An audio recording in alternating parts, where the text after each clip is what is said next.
Arjuna uvacha evam satata ye bhaktastvam pariyupasate ye chapyaksharam avyaktan tesham ke yoga vittama. In this verse, Arjuna is asking Krishna a question.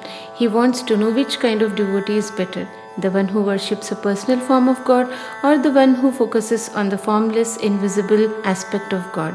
Arjuna is curious to understand which path leads to better spiritual progress, loving devotion to God or focusing on the formless.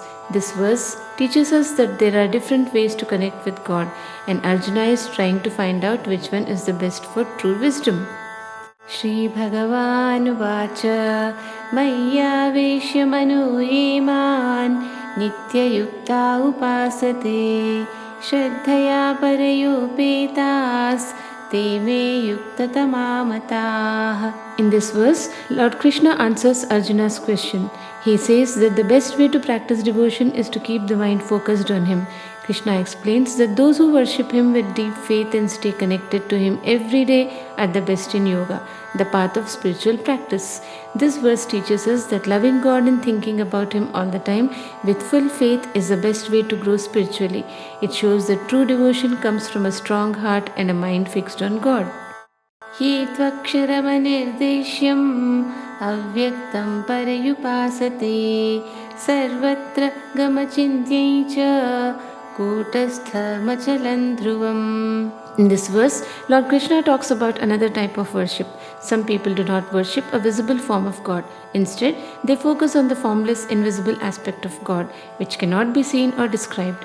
This formless God is everywhere, never changes, and is always steady and eternal.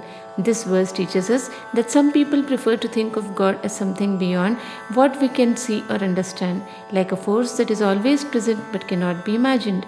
Worshipping this kind of God takes a lot of concentration and deep thinking. Sanniyamyendriyagramam sarvatra samabuddhayah te prapnuvanti mameva sarvabhutahite ratah. In this verse, Krishna talks about the qualities of people who worship the formless God. He says that these people control their senses and treat everyone equally, no matter who they are. They also care about the well-being of all living beings. Because of these qualities, they too can reach God. This verse teaches us that having self-control, treating everyone fairly, and helping others are important to connect with God, whether you worship a form of God or the formless. क्लेशोऽधिकतरस्तेषाम् अव्यक्तासक्तचेतसाम् अव्यक्ता हि गतिर्दुःखं देहवद्भिरवाप्यते. In this verse, Lord Krishna explains that it is harder for people to worship the formless God. Since we live in physical bodies and use our senses, it's difficult to focus on something we cannot see or imagine. This makes it more challenging for those who try to worship the invisible aspect of God.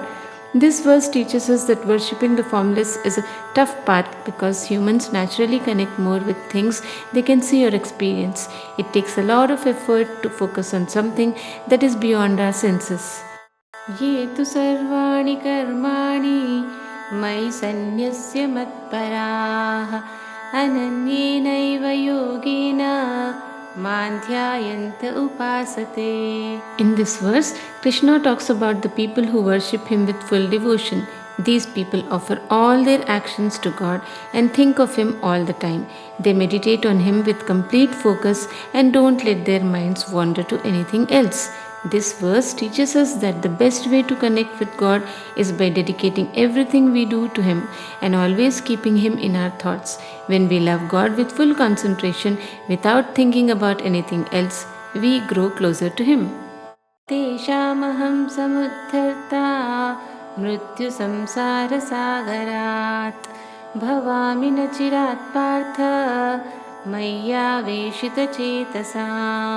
this verse, Lord Krishna tells Arjuna that he personally saves his devotees from the cycle of life and death. Those who focus their minds completely on Krishna and trust in Him are quickly rescued from the struggles of this world, which is compared to a deep ocean. This verse teaches us that when we deeply connect with God and put our faith in Him, He helps us overcome the difficulties of life. Krishna promises to protect and guide those who love him with all their heart. मय्येव मनाधत्स्व मयि बुद्धिं निवेशय निवसिष्यसि मय्येव अत ऊर्ध्वन्न संशयः. In this verse, Krishna advises Arjuna to focus his mind and thoughts completely on him. Krishna says that if Arjuna can place both his heart and mind in Krishna, he will always be connected to God and live in him without any doubt. This verse teaches us that by keeping our thoughts and mind focused on God, we will feel close to him. Krishna assures us that if we do this, we will stay connected with him and he will guide us. It's a promise of spiritual closeness. अथ चित्तं समाधातुं न शक्नोषि मयि स्थिरम् अभ्यासयोगेन ततो मामिच्छाप्तुं Dhananjaya. In this verse, Krishna gives Arjuna another option. If Arjuna finds it difficult to keep his mind focused on God all the time, he should practice regularly through meditation, prayer or yoga to improve his focus. Krishna encourages him to keep trying and working towards reaching God. This verse teaches us that it's okay if we can't always stay focused on God. By practicing daily and trying again and again, we can eventually become better at it. With regular effort, we can grow closer to God. Abhyasephya samarthosi matkarma paramo bhava madarthamapi karmani kurvan siddhimavapsyasi. In this verse, Krishna gives another option. If Arjuna finds it difficult to practice focusing on God, he should do good actions for God's sake. This means helping others, doing good deeds, and working with God in mind. By doing this, Arjuna can also reach perfection. This verse teaches us that if we struggle with meditation or focus, we can still connect with God by doing kind and helpful actions for the benefit of others. Working with the thought of God in mind is another way to grow spiritually.